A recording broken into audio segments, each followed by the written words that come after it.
Hey, viewers. Tonight, I would like to do another one of my Elden Ring podcasts. It has been a good while since I've done one of these. I have these podcasts as well as more structured Elden Ring content in which I talk about specific subjects, and they are related to the cultural and religious influences in the game, as well as things that may very well be considered sort of magical knowledge, alchemical knowledge, astrological knowledge. I have to basically sort of examine things and take the time to read different sources regarding all manner of subjects, really. And so, for those of you who've watched the previous episodes of this podcast,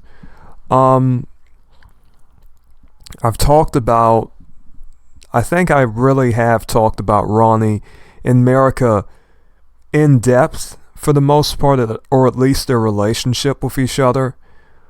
I think I'm going to review some of the concepts that I have sort of speculated about and sort of thought about in the forum, and also talk about some of the information that I had presented. I do think that I have exhaustively talked about a good deal of the religious elements in this game. Whether that has to do with the frenzied flame or the religion of order, gold. But basically, there's still so much more to talk about in regard to those subjects. The particular character I have made is sort of another theme play that I am doing. As some of you may already know, I call my role play in Elden Ring theme plays, because basically there's not any role play in this game. Your capability excuse me for stuttering. I am kind of tired, truth be told. But your capability to roleplay in this game is severely limited. It is one of the true weaknesses of this, well, I suppose of just the Souls games in general, truth be told. I like to sort of be a part of the world, or like my character to sort of be a part of the world. So I like the way I play, rather. I like the way I play to sort of be sort of assimilated into the world in regard to armor choice, weapon choice, spell choice, and the like. I like my characters to really sort of fit in the world of Elden Ring, or in the lands between. I really do. And so, oftentimes I will use weaker weapons like that particular staff that you see. Basically, a theme play is all about style. Now, some of you have probably realized that I have Cheat Engine, and that, as I've said before, I do not use the FP limit. I use Cheat Engine to take it away. What you are seeing is my character that is sort of based on the idea of the swordsman in blue that is talked about in this particular armor that you get, the starting armor for the warrior.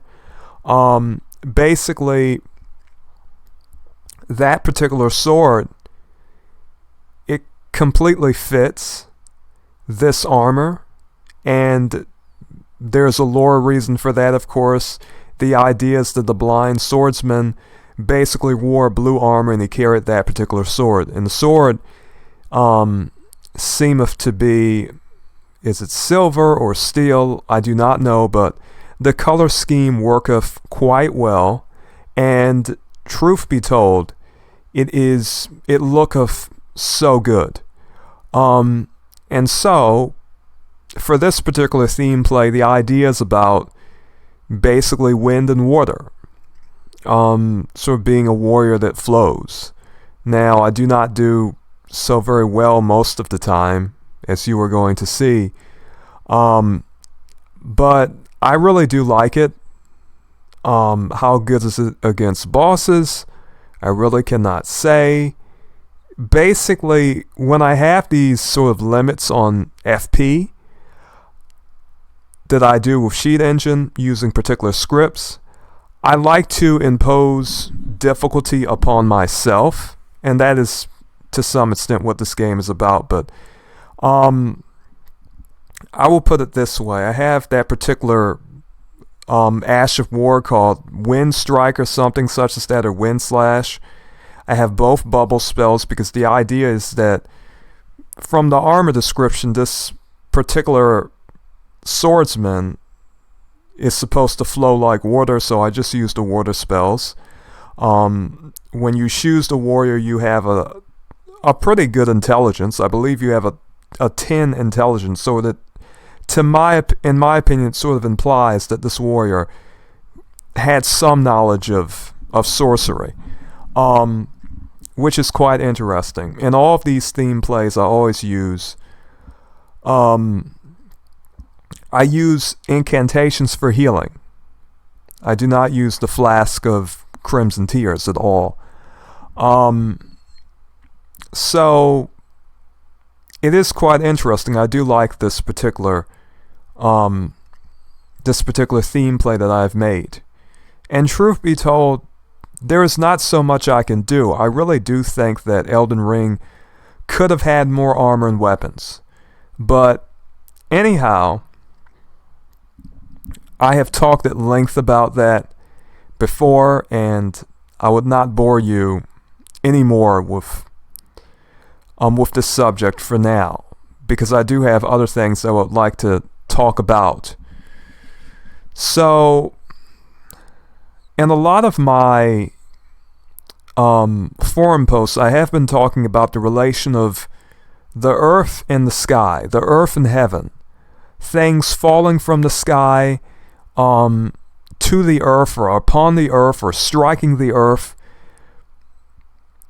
In sooth, it really is what Elden Ring is all about for the most part. Now, regarding more complex subjects about astrology, I would say that they are not really present, but the basic idea of sort of a passive earth and an active heaven, it seemeth as though that is very obviously presented here. And I think basically, to some extent, you have two underlying factions which are more involved in the game than most people think for the most part. These sort of factions of the Erdtree and the moon, to some extent, and the stars. It is all very interesting. The Nox, who are related to the Black Knives. The Black Knives wear silver armor. I have reviewed that before. The Black Knives are related to Ranni. They serve Ranni. They are in her employ. And they came from the Eternal City, which is quite interesting. So, it says they are all associates of, who is it? Marika, and that they are all Newman. So Marika is a Newman. These Black Knives apparently are Newman. They come from the Eternal City. So basically you have a whole culture and history that sort of revolveth around what would be called worshippers of the stars and the moon And as we know, before the sort of glintstone sorceries were studied in the academy, they started as astrologers. So, to some extent, we can say that the Elden star that fell and the meteor that fell are somewhat solar in nature. Now, in this game, there is still a sun, but nonetheless, the quality of, basically, I would call it solar. In nature, the Elden, the 𝓚 and the power that the worshippers of the 𝓚 exhibit is solar in nature. And it is a very interesting concept that you basically have, the moon worshippers and the star, not necessarily worshippers. This idea about astrology is not a worship of fate, destiny, or the stars, but rather an investigation of them, or rather an understanding of how the stars move, how they affect the lives of people on Earth, and the ideas that the stars are related to us as individuals. Their movements somehow affect our destinies, and that the idea is that with the knowledge of astrology, one can basically change fate, for lack of a better way to put it. Basically, the knowledge of how the stars and the ideas that the stars are spirits, to some extent, or at least sort of represent certain spiritual things. And so the ideas of, you understand the astrological houses and the influences of the stars, you can basically apprehend some things that may happen to you, or peradventure change your conduct in such a way that may change your life. So, the religion of the Golden Order, to some extent, is presented as, I suppose, fatalistic. Maybe that would be the word, but not necessarily. But we know that for whatever reason, the Golden Order is not necessarily against astrology, but they are against what the 𝓚 were for. Basically, the destruction of the Golden Order. And their treason, as I had reviewed in another video, was sort of indicated by the finger, that particular knife that Ronnie wants. I do forget the name of it now, but basically, they are all basically, as it would seem, in favor of an age of stars.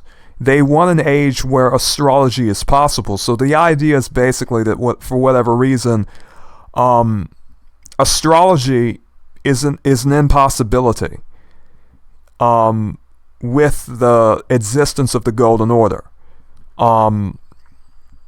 That whatever power that they had to sort of change their destiny, or rather alter their fate through the use of astrology, of the astrological knowledge, they no longer have it. This is what you do with astrology. And so, astrology is not what many astrologers claim, that astrology is not a matter of fatalism. And what fatalism is this idea that everything that is destined to happen is going to happen in an exact way, and that no matter what you do, basically everything is planned out. There is nothing that you can do to alter anything in fate. Now, some Christians hold this idea, some Christians do not.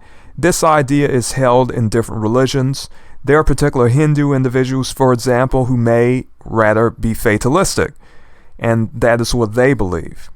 And throughout all groups of basically religious people, you can find people who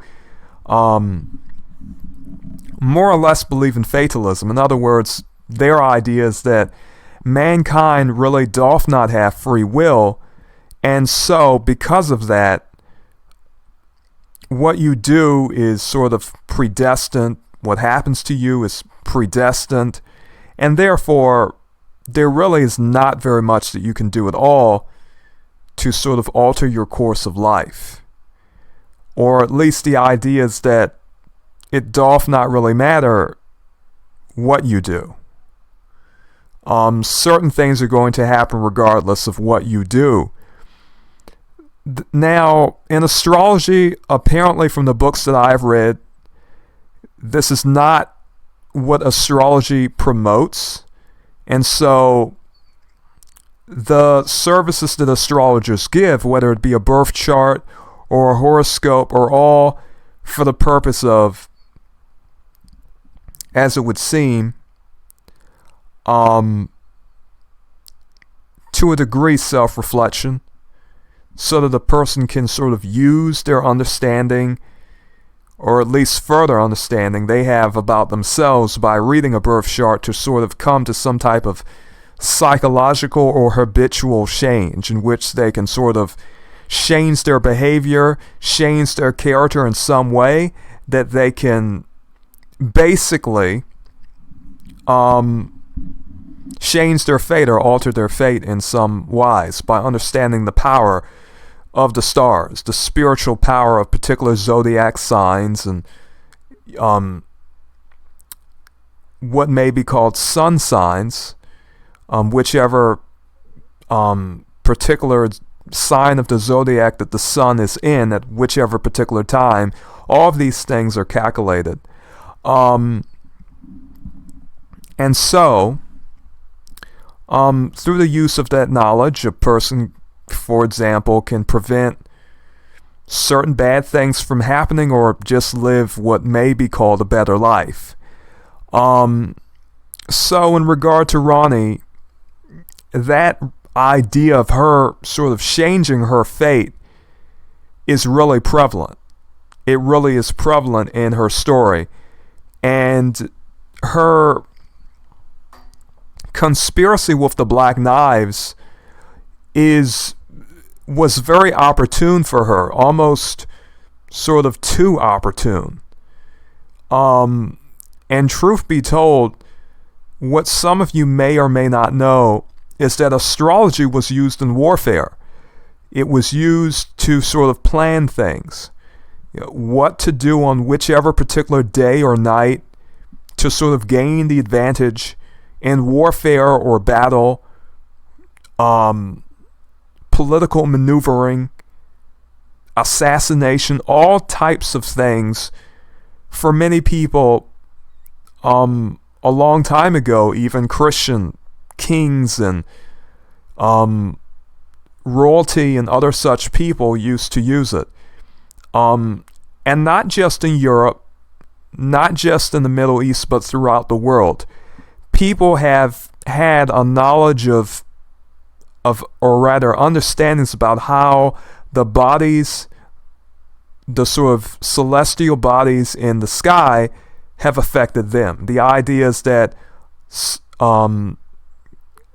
everything that is above is as it is below. All right? Many astrologers say that.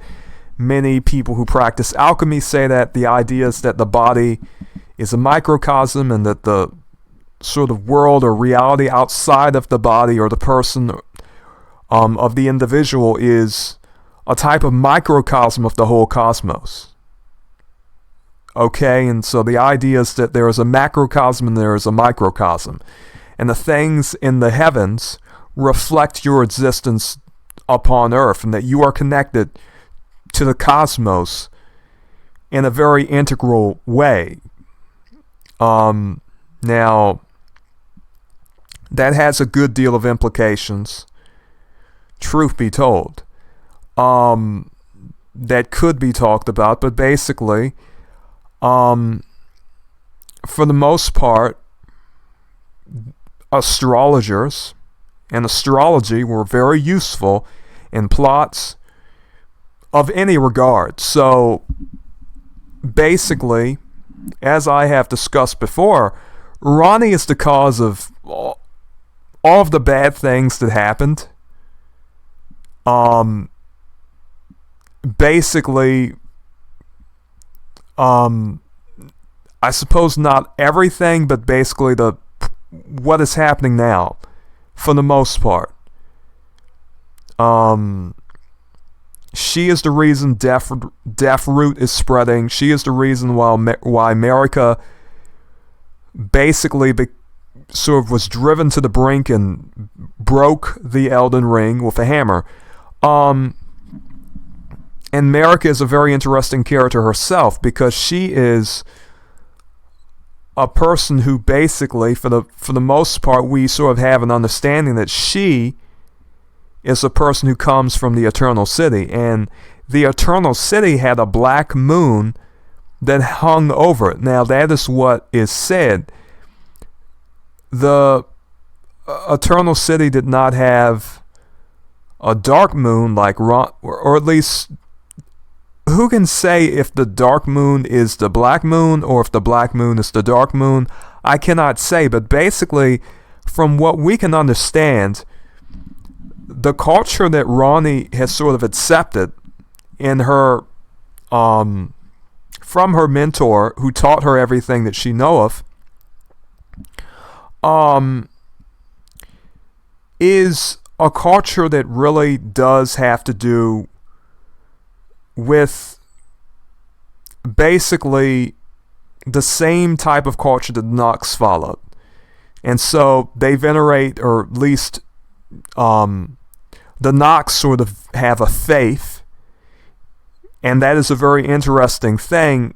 And when we get to the Academy of Raya Lucaria, faith is, for the most part, quite despised. But when we go to the Eternal City, what do we see? We see monks. We see, and of course, if you are a monk, if you have people who are sort of presiding over religious ceremonies of any sort, or involved in some manner of monastic life, such as the Nox monks and their particular society and civilization, it really is developed. So they want the stars back. It is interesting that to some extent we can see sort of evidence that the Nox had their own particular religion, culture, that is unique. And yet, as we know, sorcery does not really use faith. And it is interesting that the Nox themselves do not really use, I think they use one sorcery, I believe. I do believe it is the Mercury type sorcery. But I would have to say that Ronnie's has basically accepted the sort of culture of the Eternal City, in which they specifically talk about a black moon. Ronnie wanteth an age of stars. She sort of represents the dark moon. She fears the dark moon. So, as far as I'm concerned, that is a good connection, to be entirely honest. But America herself comes from that culture. So, how America started to sort of go away from that and sort of accept the Elden Star and the Erd-Tree and amongst other things seems really interesting. Because she comes from a culture of basically star a culture of people who, even if maybe they do not worship the stars, they want an age of stars. And basically for these people, the Nox, they want that age in which the stars affect destiny. But the religion of the Golden Order is much like Christianity, it would seem, or at least at a particular period in time. The Golden Order is a group that basically has great intelligence and faith. They rely upon both. They were doing well until the plot of the Black Knives. They seem to have been doing quite well. America did not betray Malakath, it would seem, until the point where she decided to send Melina on her quest to help the Tarnished to burn down the Erd Tree and to take the Rune of Death from Malakath, I think it's Malakath, I keep saying Malakath, by force. So, that is how I understand that. And I have talked about that before. You can watch my earlier podcasts. And that has to do for a particular item description in which it is said that America betrayed Malakath. So, this idea that Ronnie has in which she can sort of change her fate is very revealing. This idea that she really does not want to accept the Golden Order religion is an ideological one.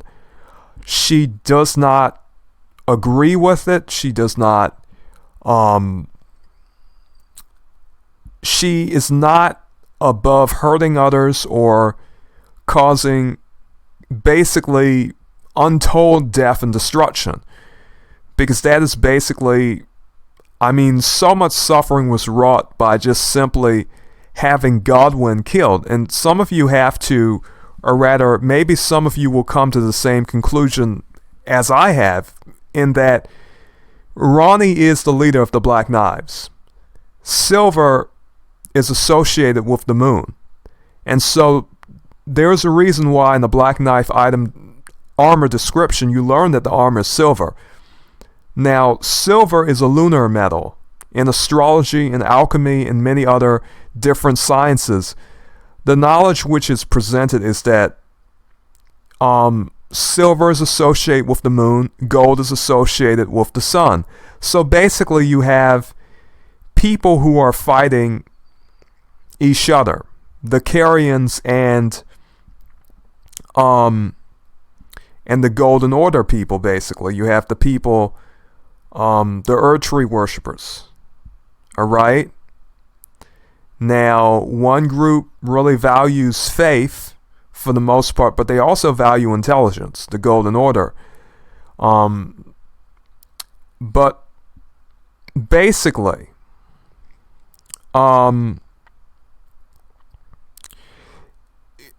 where Godfrey sort of enters the story is, it would seem, as a wild man. Now, it seemeth as though Godfrey was at one point in time, it seems as though his homeland was 𝓔𝓵𝓭𝓮𝓷, or that is at least where he came from. It would seem, because his axe it has particular symbols and markings on it that are basically exactly like the weapons of 𝓔𝓵𝓭𝓮 that are carried by the beastmen. And so the disposition of Godfrey is very beast-like. He likes to fight. He is not so much concerned about intelligence. He likes to fight, basically. That is the type of individual Godfrey is. Now, in regard to 𝓔𝓵𝓭𝓮𝓷 is a beast, and it is never really explained how Godfrey met 𝓔𝓵𝓭𝓮, or where 𝓔𝓵𝓭𝓮 came from. So basically, 𝓔𝓵𝓭𝓮 is sort of a land or sort of this place in the sky that was hit by a meteor. And basically, these beastmen and other creatures are they are sort of ruled over by the dragons. They have a sort of dragon worshipping religion. The dragon lord is the lord that predateth the reign of 𝓜𝓸𝓭𝓮𝓷 and 𝓟𝓸𝓭𝓬𝓪𝓼. So from what we can determine from this is that basically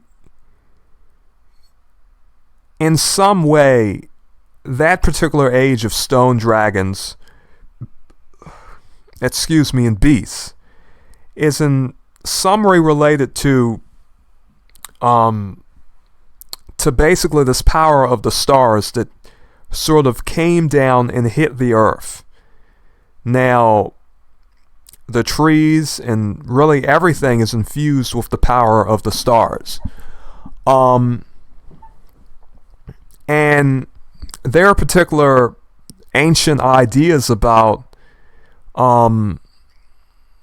the power, or rather the life coming from heaven. There is a particular idea of life coming from heaven, of the Titan 𝓟𝓸𝓭𝓬𝓪 even throwing stones behind his back, and men sort of rising from the earth as he throws these stones. Now, what we see on Elden Ring is on a macro scale. Meteors strike the earth. What comes from the meteors are alabaster lords, onyx lords, it would seem. Now, whether they come from the meteor or whether they come from the earth or in some way are sort of created by a synthesis of this heavenly and earthly matter, I cannot say. But basically the whole idea, because it is stated in a really very specific way, it does not say that the onyx lords or the alabaster lords came from the meteors. It says a meteor struck the earth and the alabaster lords came to life or something of that sort. And in a sense, in regard to 𝓟𝓸𝓭𝓮 throwing stones behind his back after a great flood, the people sort of just came. As he threw those stones, people sort of rose up from the ground or something of that sort. That was the old story. So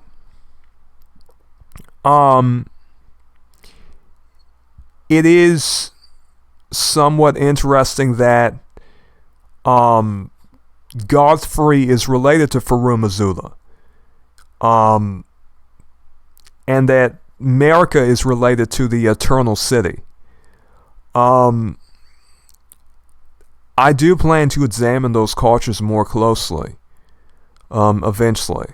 There is a lot to really investigate, honestly. But basically, when I think of 𝓟𝓸𝓭𝓬𝓪, I sort of associate him as a type of solar figure, especially with his lying 𝓔𝓵. Now, the lion is often a creature that is associated with the sun. Now, some of us may have associated 𝓜𝓸𝓭𝓬𝓪 with the sun. However, we know that she cometh from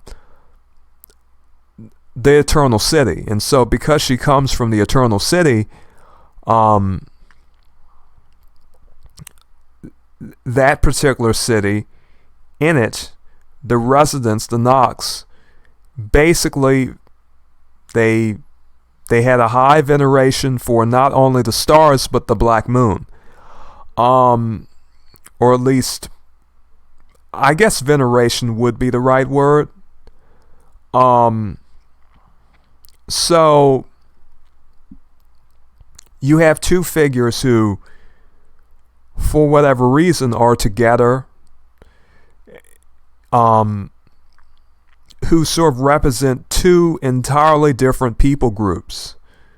It would seem they are two entirely different people groups. However, it seems as though the Newmen are much like the alabaster and onyx lords in that they have stone skin. Now, from what I have seen, Godfrey does not really have stone skin, but the children that, basically I think all of the children of America, for the most part, probably all have stone skin, though in regard to Melania, she seems to be a bit different, which is interesting. But that could have something to do with the incest or the curse that she has, honestly. But who can say? That could just be a gameplay decision. But I mean, I have to say most of what I'm talking about is going to be about more of the connection between heaven and earth. I have also been looking into the stars and lightning. Yes, lightning. There was an old thing in the book of Enoch, which some of you may not know who that is. That was I believe it was the grandfather of Noah.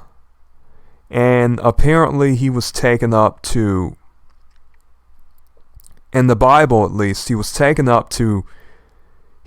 away to heaven with the Lord, basically.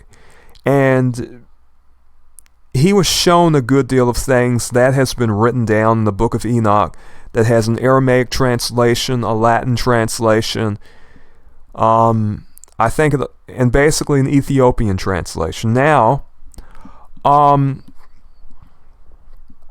as it so happeneth, in that book, the book of Enoch, it is said that the stars can change their form into lightning. Now, I am mentioning this because if you take some of this knowledge into consideration in regard to the game, you can use that knowledge and you can come to the conclusion that, in a sense, if Elden Ring sort of drew from ancient cultural influences, you could say that the lightning incantations in Elden Ring are also star power, which to me is quite obvious. When you use particular weapon arts like, what is it called? Gravity Bolt, and some particular gravity spells, you see electricity or something that looks like lightning. Now, and that sort of indicates that this is the power of the stars or the meteors. Now, the definition for star is a very interesting definition. The definition for star can mean basically any glowing body in the sky. A meteor, a star of gas, and fire. It can mean a planet. The sun and the moon can be considered stars. All these can be considered stars in an astrological sense. It used to be the definition for star in the old days was really general. It was really varied.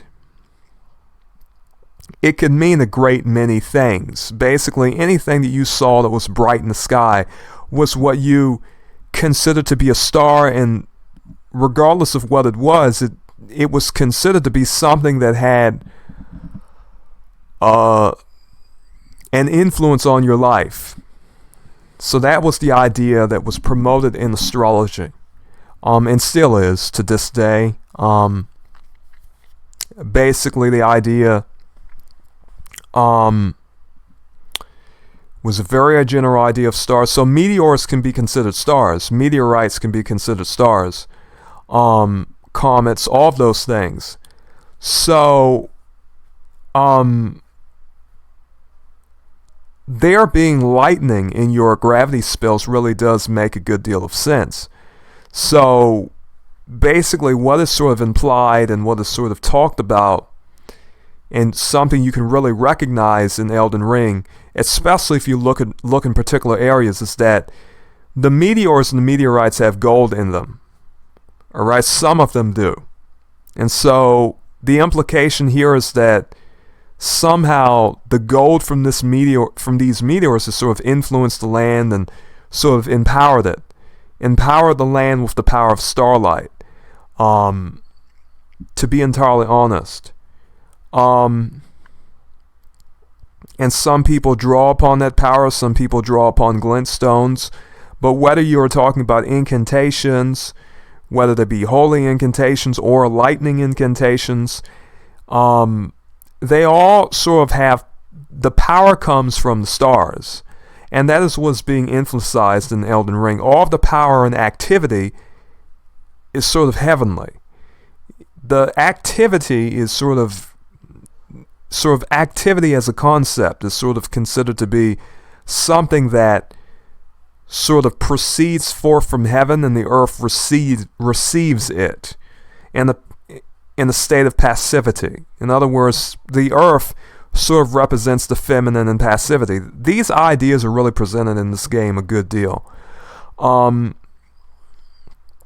so that's why I continue to talk about them.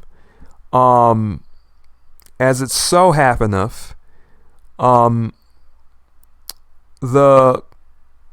lightning we see in the gravity spells is basically purple lightning. We have seen red, blue, yellow, but another indication that stars sort of become lightning, or as an old idea rather, because many of us do not believe that today, unless maybe you, like me, are a proponent of the Book of Enoch and these are things you accept as a matter of faith. Then it is somewhat different, but most of us do not accept this idea. But these ideas are used in video games. These ideas are cultural old ideas. So basically, if you look in the Bible and you read about Lucifer, he fell down from heaven.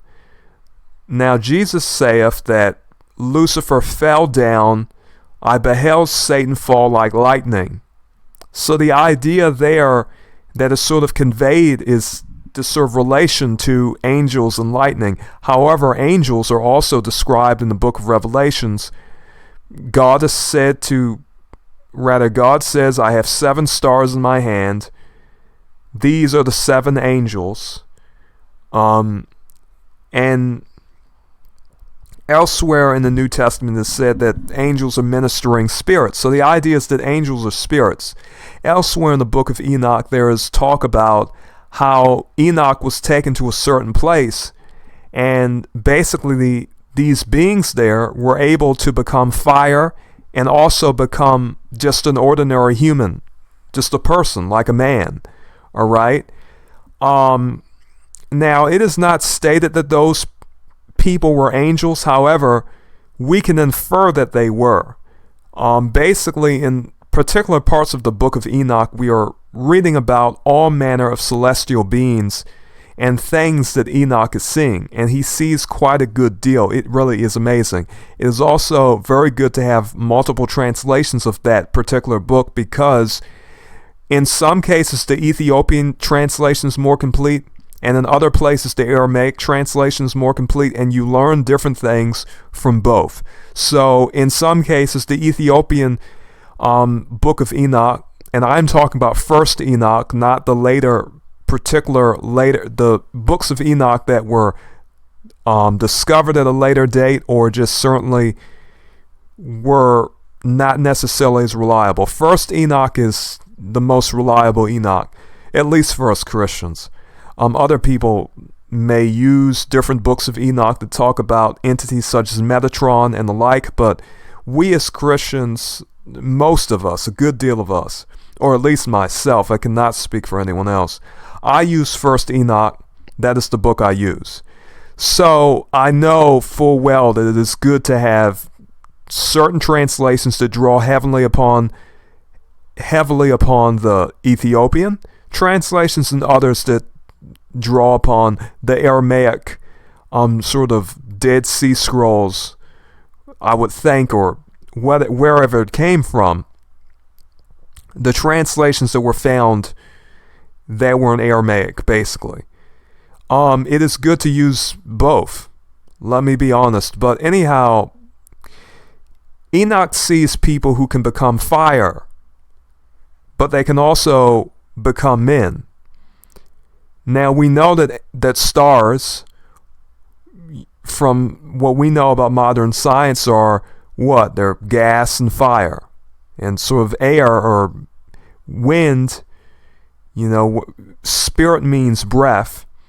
Basically, gas is a type of, to some extent, an air-like substance, so to speak. Let me just say that.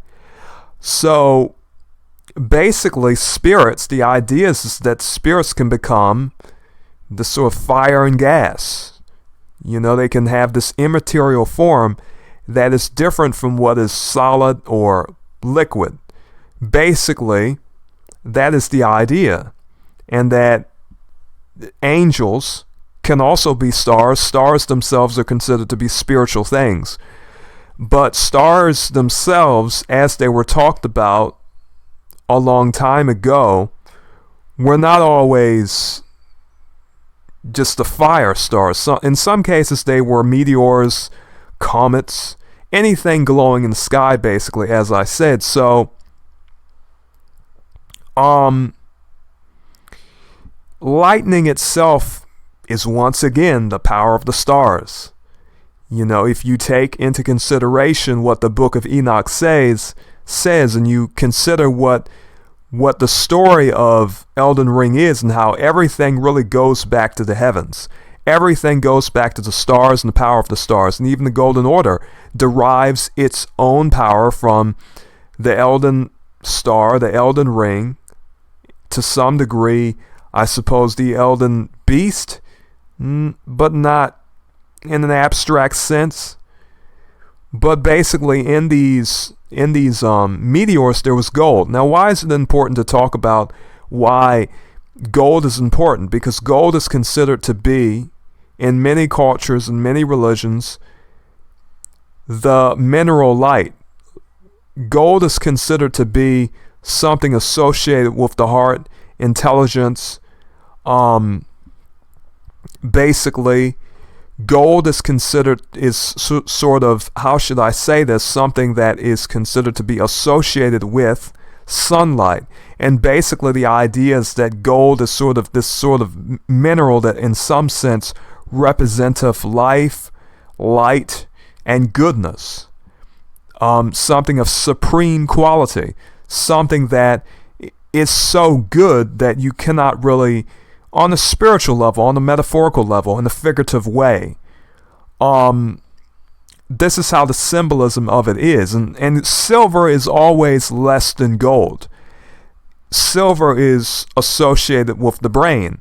Now, the brain and the heart are used interchangeably to basically represent the mind. In other words, in books like the Bible, basically, what will be described is that, well, this person's heart, for example, they will talk about the heart, and the heart representeth the mind. They never talk about the brain representing the mind, so therefore they have a really strong idea of thought, the seat of thought being in the heart, which is very, very interesting. And so, when you consider that, you understand how really how important gold is in Elden Ring in regard to symbolism in general. You recognize that gold is, in some sense, a representation of the sun, of activity. The sun is a representative of activity. Imagine the earth without the sun. Imagine the earth without light, heat, fire. This is really similar to how Dark Souls represented the sun and fire to some degree, except gold is sort of more of an, how should I say, it really may even be a better symbol for the power of the sun, to put it frankly. And although the Elden Star is not really the sun, it really does still have a solar character about it. And so, for example, when I think about the Black Knives being in the employ of 𝓞𝓸𝓸𝓷 and how 𝓞𝓸𝓸 is related to the Nox, I still often do think about what happened to the Smith, the giant Smith, or rather the troll Smith 𝓔𝓵𝓭𝓮, and the wolf,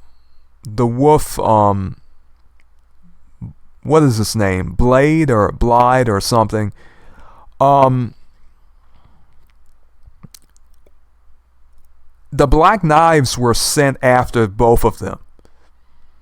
And some of us do not want to admit that 𝓞𝓸𝓸𝓷 was responsible in some way for that. But the Black Knives are with 𝓞𝓸𝓸𝓷. They are not with America. The Black Knives are actually people who betrayed America, and due to their actions, that is why America became, how should it be said, really depressed and destroyed the Elden Ring because of the loss of her son, Godwyn. Alright? So because of Godwyn dying, that was sort of enough to drive her to despair. It really was. And so, 𝓞𝓸𝓸𝓷 is really at fault in that regard, but I would have to say that based on what I have learned, she is responsible for the death of Blide, and I think that is his name. I may be mispronouncing it. And that troll Smith 𝓔𝓵𝓭𝓮. A lot of people do not want to admit that, and that would also mean that she's also responsible for the death of Saluvius, or whatever his name is, as well as being responsible for who? Let me think.